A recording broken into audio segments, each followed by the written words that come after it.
Buenas amigos e amigas do AgroConnection, voltamos para mais um boletim semanal aqui no canal do AgroConnection, falando sobre a safra americana, focando em milho, soja e também trigo, para trazer para vocês o que de mais atual tem acontecido aqui nos Estados Unidos. Bom, e antes da gente começar, vamos anunciar mais um parceiro do canal do AgroConnection. Dessa vez é o Fertifácil, que é o seu parceiro digital para interpretação e análise de solo e também cálculo de adubação e calagem. Portanto, para você que é agricultor, técnico agrícola ou engenheiro agrônomo atuando no Rio Grande do Sul ou em Santa Catarina, acesse o site do fertifácil.com para obter mais informações. Nossa editora vai colocar aqui o link para que vocês possam visitar o site e aprender com eles um pouco mais sobre essa questão da análise e interpretação da análise de solo, né? Tá bem? Então fica aí o dado recado para o Fertifácil. Um outro recado é para convidar vocês a assistir a nossa série, que a gente deu o nome de Agro do Tio Sam. É uma série onde a gente está falando sobre cada estado aqui dos Estados Unidos, focando então na parte agrícola, nas curiosidades também, né, de populações, também a parte cultural, principais cidades, principais pontos turísticos e por aí vai, né, focando bastante, como eu disse, em parte agrícola, né, produção, solos e por aí vai. Então fica aí o convite para vocês conferirem e também aproveitem para conferir lá no AgroConnection Podcast os nossos últimos episódios, tem coisa muito boa vindo por aí, então fica aí o nosso convite para vocês conferirem o AgroConnection Podcast. Eu solto a vinheta e nós já vamos falar sobre safra americana de grãos.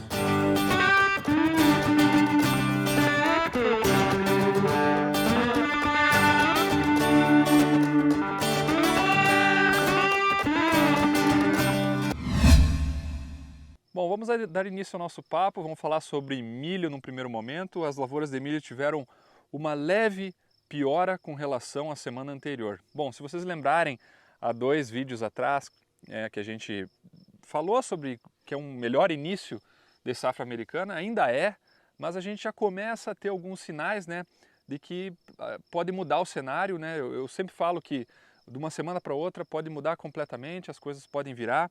E a gente vai tratar bastante nesse vídeo sobre o cenário, né, de chuvas no norte, daqui a pouco eu vou falar sobre o clima, e também locais onde não está chovendo tanto. Então a gente tem situações bem distintas no cinturão. Então quando a gente fala de milho aqui, eu falei que teve uma leve piora, a gente ainda tem 69% da área entre bom ou excelente, tá? Teve uma queda, na semana passada tinha 72%, e no ano passado a gente tinha 50% na época do ano para o milho em condições boas e excelentes. Ou seja, ainda é muito boa a situação para o produtor americano, mas a gente está entrando daqui a pouco em julho, né, daqui a pouco uma estiagem ou chuvaradas, como a gente vai tratar daqui a pouco. Para a soja, da mesma maneira, caiu um pouco os números, né? Nós temos agora 67% entre bom e excelente, semana passada eram 70%, ano passado era 51%. Já o trigo, né, a gente vem acompanhando a colheita, o Giovanni reportou alguns dados de produtividade do Kansas na semana passada, tivemos a oportunidade de acessar alguns dados do pessoal lá de Illinois, né, com o Lucas e o time dele, lá na Universidade de Illinois, e as produtividades lá são muito, muito boas, tá, para o trigo, né, eles estão colhendo acima dos 100 bushels por acre, logo a gente vai estar tendo dados aqui de Nebraska para reportar, Kansas também, né, para a gente, que são regiões que têm mais trigo, próprias Dakotas, então a gente vai estar acompanhando de perto. O trigo, que conforme a gente vem falando, ele também é melhor esse ano com relação ao ano passado, mas ele está ali com 52% entre bom e excelente, tá? Um número que tem se mantido estável. Então ainda são muito bons os prognósticos, as produtividades que estão chegando para a cultura do trigo. Bom, e antes da gente passar para o clima, vamos dar uma camperiada, vamos dar uma volta, vou mostrar para vocês um pouco do que está acontecendo aqui na parte oeste de Nebraska, para o milho sequeiro. Esse milho aqui atrás é um milho sequeiro, está bem bom, né? Até é uma área que a gente entrou para uma competição de produtividade, né? A gente inscreveu aqui 10 acres para concorrer aí para concurso de produtividade aqui na região, obviamente para sequeiro, né? Então a gente vai dar uma olhada nesse campo, depois a gente pode olhar uma soja, então fiquem ligados aí.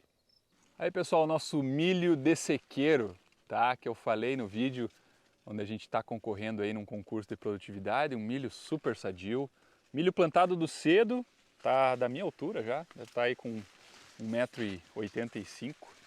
É um milho que foi plantado cedo, como eu falei, esse aqui é do início de abril, primeira semana de abril. Né? Logo logo aí ele já deve tá florescendo, né? E interessante, vou falar rapidinho aqui, né? Milho de sequeiro, geralmente a gente faz uma população de até aí 60 mil plantas, entre 50 e 60 mil plantas por hectare, tá? É a média do milho de sequeiro. E vocês podem ver que teve essa pergunta em outros vídeos, né? Não tem cobertura nas entrelinhas. Em algumas situações o pessoal ainda faz o preparo de solo, né? A gente explicou várias vezes o strip tillage, que é o preparo em faixas. E nesse caso aqui está descoberto porque eles também utilizam uma ferramenta que é como se fosse uma grade, né? Um tipo de um escarificador mais superficial, né? Aqui eles chamam de cultivator, que é justamente para limpar a entrelinha de daninhas, tá? Às vezes, vamos supor, o milho fechou o dossel, né? Já fez o pós-emergente, ou às vezes o cara se perdeu e não conseguiu fazer o pós, ou fez um pré-meia boca e o pós também não deu um controle bom. Aí o pessoal acaba fazendo esse cultivo aqui no meio para dar uma limpada, né? Então, quando a gente fala em plantio direto aqui nos Estados Unidos, não é bem assim. Vamos dar uma olhada na soja agora. Dá uma olhadinha nessa soja, também soja de sequeiro, tá? Até interessante, áreas de sequeiro aqui comparadas a áreas irrigadas. Por mais que esse ano esteja úmido, né, a gente ainda assim vê uma diferença pela questão da umidade do solo.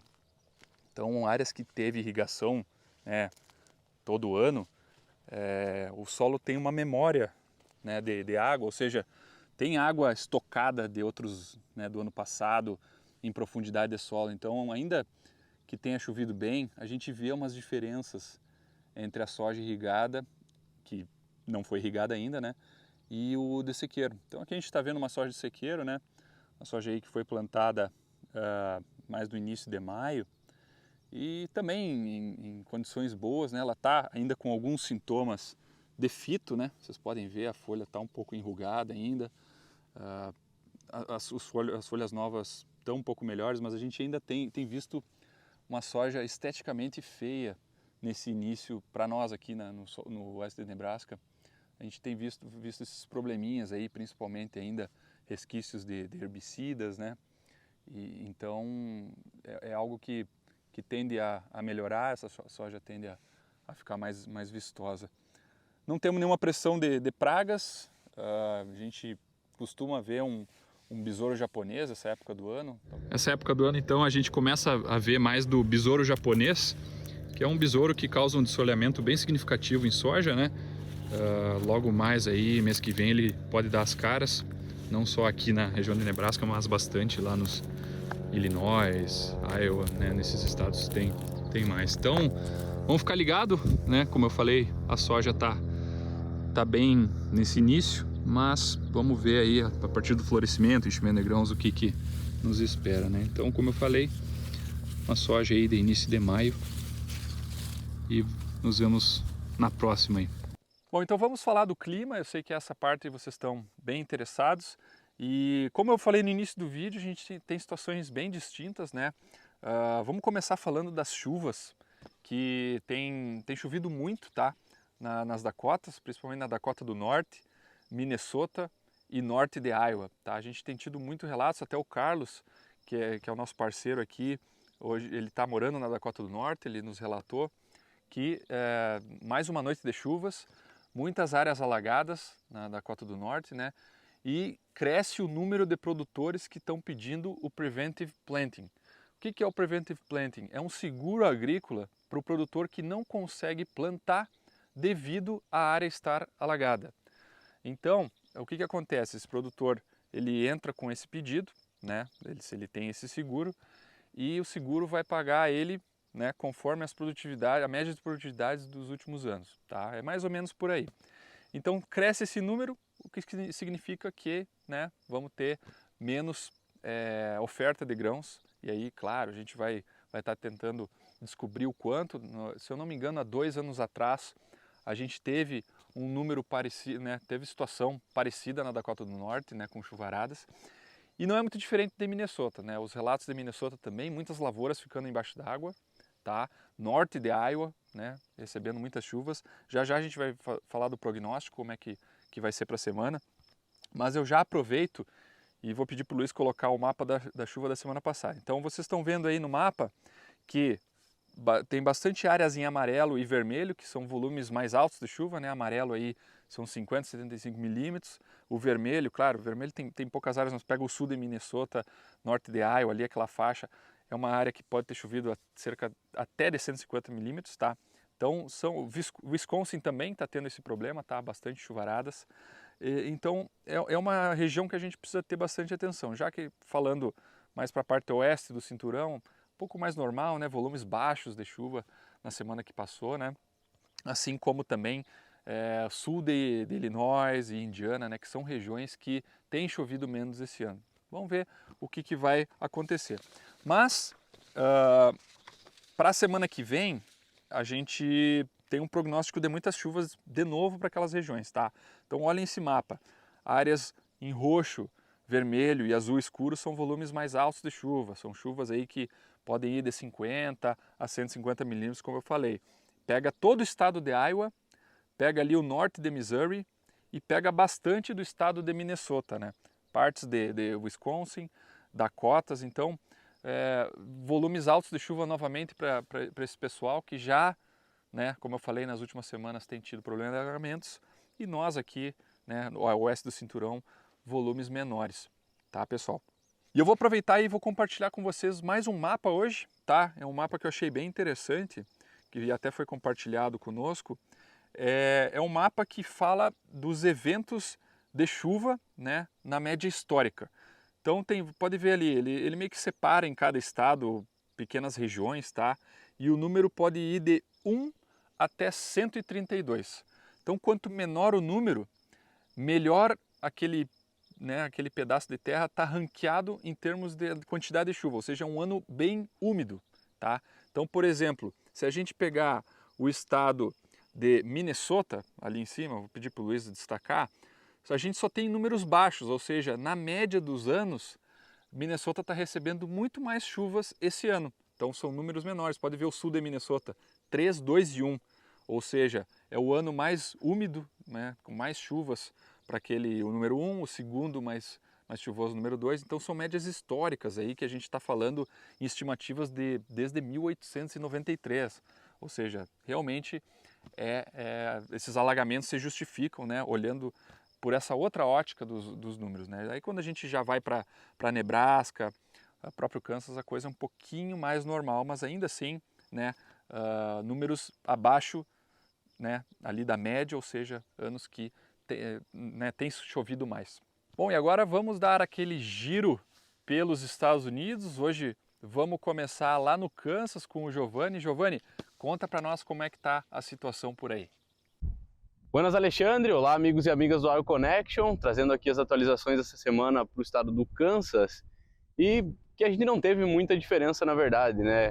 Acredito que a principal diferença para essa semana foi a questão da precipitação, que a gente teve, aqui em Manhattan a gente teve 5 milímetros na noite de terça para quarta, e desde o dia 17, 18, né, a gente não tinha tido mais chuva, então praticamente todos os dias aqui foram bons para trabalho, né? Quando a gente olha para o mapa, o Luiz vai deixar aqui para vocês darem uma olhada também, a gente teve regiões ali, né, onde está verde, que foram cerca de 10 milímetros, né? Então as áreas azuis variando de 5, parte verde ali 10 até 15 milímetros, com exceção de algumas chuvas bem localizadas que a gente teve naquela região ali mais em amarelo, né, indo de 20 até 30 milímetros. Voltando para mais um dado importante aqui do estado, foi que fez muito calor também aqui nessa semana. Durante a segunda até na terça, a gente teve temperaturas muito altas ali em torno de 38, 39 graus de máxima, né? A sensação térmica chegando até 43 graus. Então foi até difícil de ir para a lavoura e trabalhar, né, quando fazia muito calor.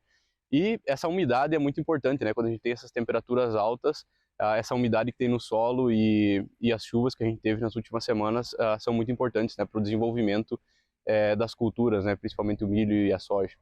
E com isso, né, com essas poucas chuvas que a gente teve, deu uma boa adiantada na colheita do trigo também, né, passando de 28% que a gente tinha na semana passada para 53% essa semana. Que de certa forma é um avanço, né, em comparação com os últimos 5 anos, que a gente estava em 25%, né. Quando olhamos para a situação do milho, o milho, como a gente falou no vídeo passado, né, já estava todo plantado. A gente dirige aqui pelas lavouras, tem lavouras bem mais adiantadas, então a gente vê já áreas pendoando. De acordo com o relatório do USDA dessa semana, a gente já está com 11% das lavouras pendoadas. Quando a gente olha para a questão da qualidade do milho, a gente está com 62% na condição de bom e excelente, 32% em razoável, 5% em condição ruim e somente 1% em condição muito ruim, né? E aqui eu estou olhando para minha cola aqui, sexta-feira, então a gente tem que, a memória já está mais fraca, tem que anotar, né? Mas enfim, aí quando a gente olha para a condição da soja, a gente está com 92% já plantado, 82% emergido, e desses que 72% se encaixam na condição de bom ou excelente, 24% em razoável e 4% em ruim ou muito ruim, né? E só o milho aí, voltando um pouco para trás, já está com 97% emergido também. E eu vou ficando por aqui, acredito que as atualizações para o estado do Kansas são essas, né? E agora vamos lá para Illinois ver como estão as condições por lá. Então um forte abraço a todos, a gente se vê na semana que vem e Marcos, conta para nós como estão as condições por aí. Buenas amigos e amigas da AgroConnection, estamos de volta aqui direto de Champaign, Illinois, para trazer mais atualizações da safra americana. Para dar início então, vamos falar do que está chamando a atenção aqui no estado do Illinois, desses últimos tempos, dessas últimas 2 semanas, que é a questão do tempo.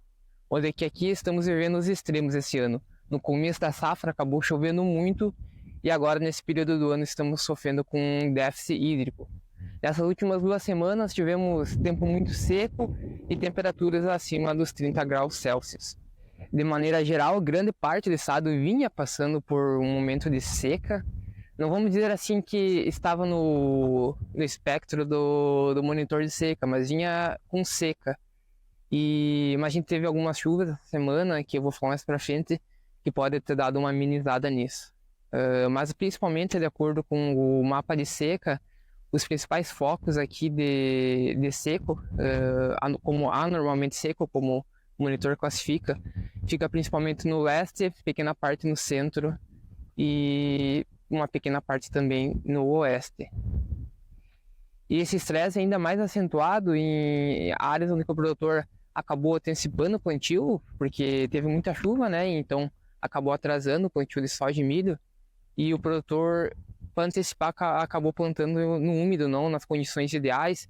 Isso então compactou o solo, então diminuindo o crescimento radicular pela compactação e reduzindo também o espaço poroso. E agora, nesse momento onde está chovendo menos, esses efeitos vão ser mostrados através do crescimento das plantas.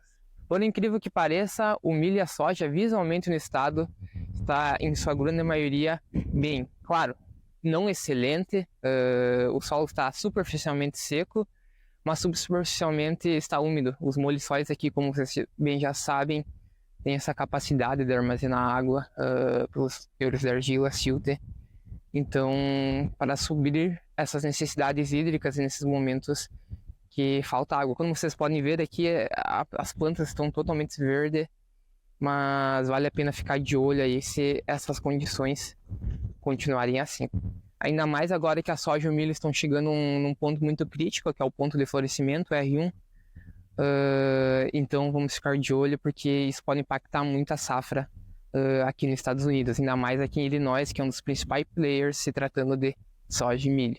Nessa semana tivemos algumas chuvas aqui pelo estado, mas não sei se é suficiente para reabastecer parcialmente o solo, chovendo até 20 milímetros no leste, que é aquela parte mais afetada 40 milímetros nas demais regiões, tirando a parte do noroeste, na divisa com Wisconsin, ali, que chegou até chover 90 milímetros nessa última semana.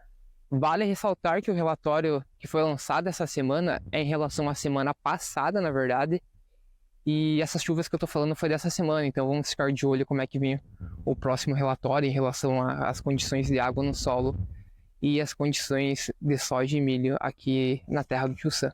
Em relação ao manejo, a gente vê ainda produtores aplicando herbicida na soja e também agora a gente acaba vendo bastante produtores aplicando inseticida e fungicida no milho, que está alcançando agora VTR1, esse milho que foi plantado mais no cedo.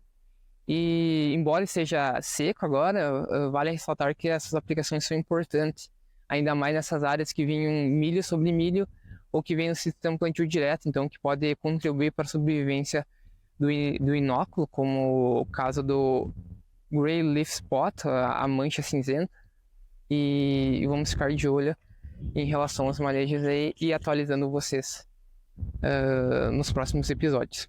E ainda, como vocês podem ver nessas imagens aqui, essa soja está entrando em R1, R2, né? A gente já acabou passando o solstício, então agora a tendência é o florescimento e a gente consegue observar alguns danos causados pelo besouro japonês, o Japanese Beetle, onde que ele acaba comendo as folhas, deixando somente as nervuras. E essa época a população tende a aumentar em relação ao ciclo mesmo do Japanese Beetle e também pelas altas temperaturas.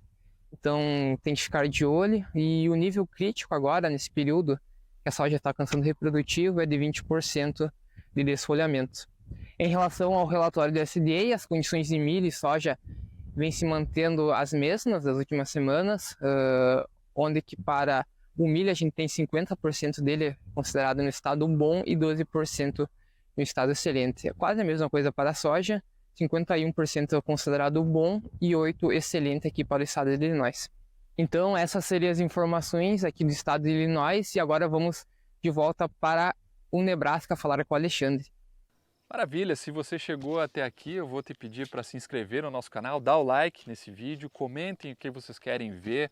A gente tem respondido aí todos os comentários, né, dúvidas que vocês tenham, coisas que querem que a gente fale mais, né, na medida do possível a gente tenta trazer a gente mesmo a informação, ou podemos também trazer algum convidado para esclarecer alguma dúvida que vocês tenham. Como vocês já sabem, então, a gente tem, né, o nosso podcast também, onde vocês podem acompanhar nas principais plataformas como Spotify, Apple Podcast. Não esqueçam de conferir a nossa série Agro do Tio Sam. E a gente vai ficar por aqui nessa semana. Nos vemos na semana que vem para falar mais de safra americana. Stay tuned e tchau!